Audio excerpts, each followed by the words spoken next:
Patrick here from Have Cheetah Will View, and welcome to Dollar Tree Theater. Dollar Tree Theater is a series that got its start with Hobbs Horror, and every week what we do is we showcase a movie that we got either at the Dollar Tree or $1.25 tree, or if you got it for less than $1 anywhere else. Well, that's how I'm doing it.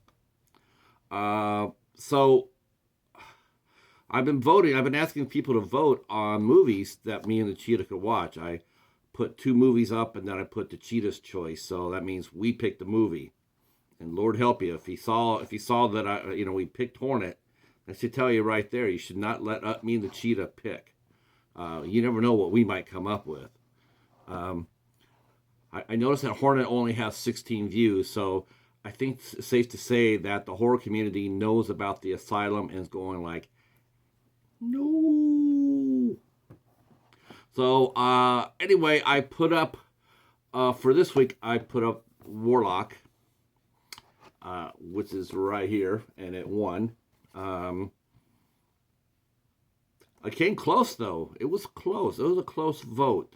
I will say that at the Cheetah's Choice and one of the movies that you guys are voting for, do end up in a tie. We will always go for the viewer's choice. So tie will not get you a Cheetah's Choice. Only a majority will. Otherwise, we're going to go with the movie that you guys come closest to picking. So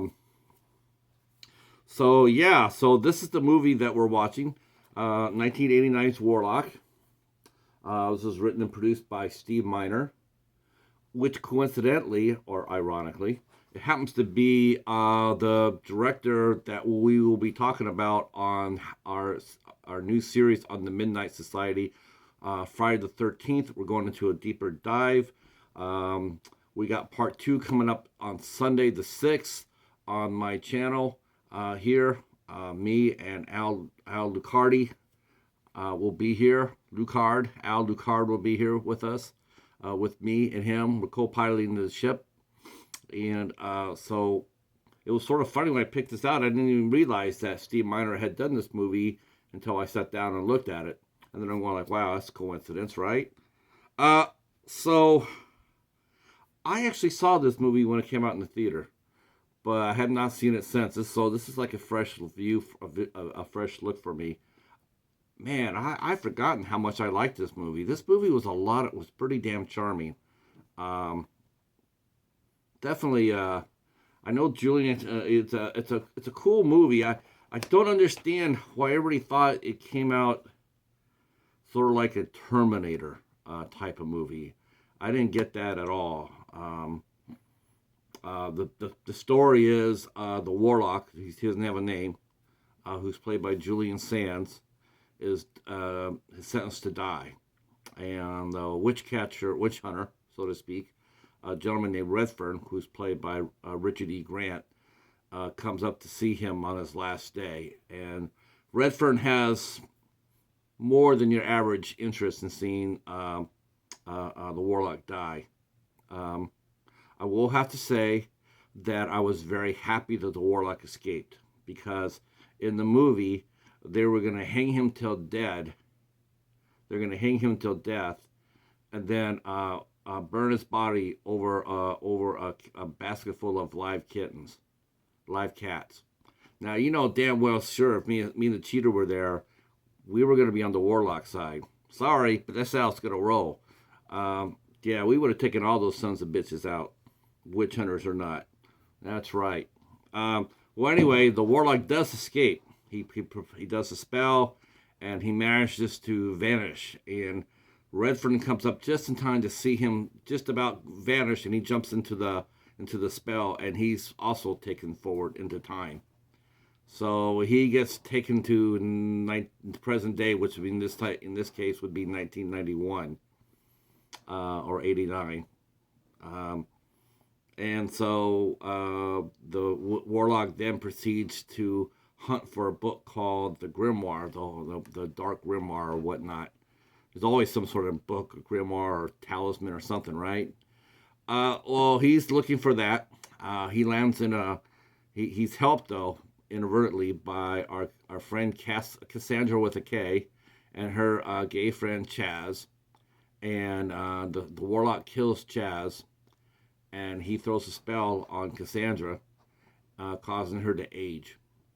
Redfern pops up, and he immediately goes after the Warlock. So it is a chase. It is a chase movie. They're trying to stop him from grabbing the grimoire and ending all creation because the grimoire will reveal the secret name of God, and if anybody unholy speaks it, it will cause everything to just undo. Um, yeah, I somehow that's a. I guess that's a thing maybe, but I'm just thinking to myself and I'm like, if I'm God, I mean, what does it matter if you know my name? I'm still God. I'm still gonna like snap you out, right? But anyway, for the plot of the movie, there's a book that has to reveals God's name and if true name, and if they say it, undo it. So they have to stop him. So ironically, all three pieces of the grimoire are located in the United States, which makes sense. The first one happens to be in Cassandra's house, which is really a coincidence, real coincidence.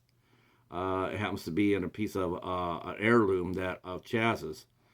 And then there's another piece of it is hidden in a Mennonite home in an attic, and they try to stop the Warlock there, and they almost get him, but he manages to escape. So the last piece of the book is in Boston. So Cassandra and Redfern have to race to Boston to find the last piece of the book and stop the Warlock once and for good. So,